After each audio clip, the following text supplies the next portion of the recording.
Sound of a sword clashing followed by a grunt of pain. Ah! The goblin's blade struck true. Lin, his light skin now streaked with dirt and blood, stumbled back, clutching his arm. His spiky hair was matted with sweat under his hoodie. "You good?" I yelled over the chaos. "Yeah," Lin grunted, pulling a small, glowing vial from his belt. "Just a little scratch." He uncorked it and downed the shimmering liquid in one go.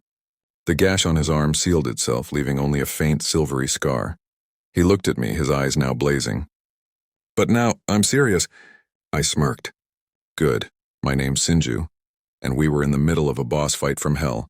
Here we were, in the heart of the Black Rock Kingdom's deepest dungeon, facing off against the Goblin King.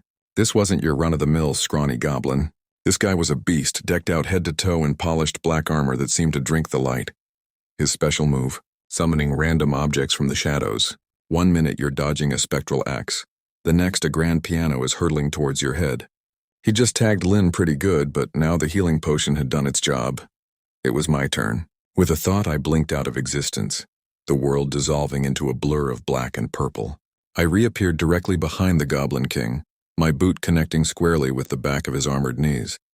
He buckled with a surprised roar. That was the opening Lin needed. He dashed forward, a blur of motion.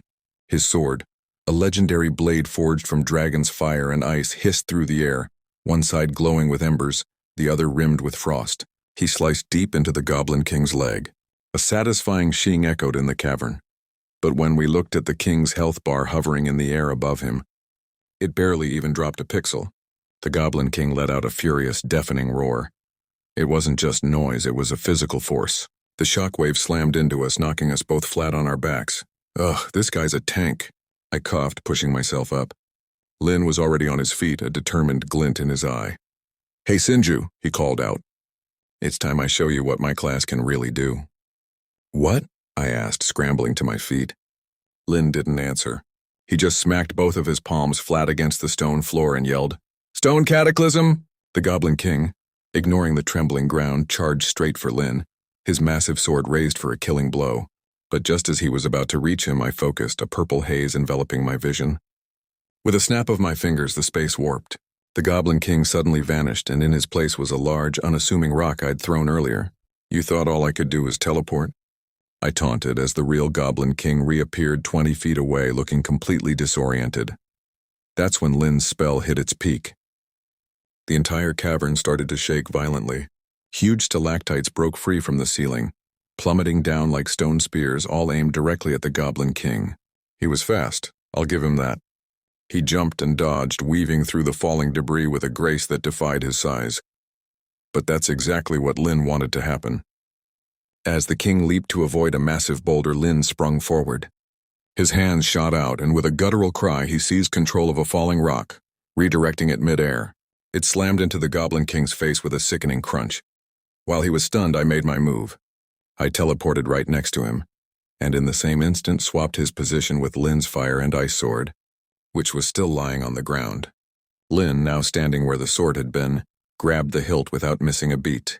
He unleashed a furious 3-slash combo, shing, shing, shing, carving glowing lines of fire and ice across the king's chest plate.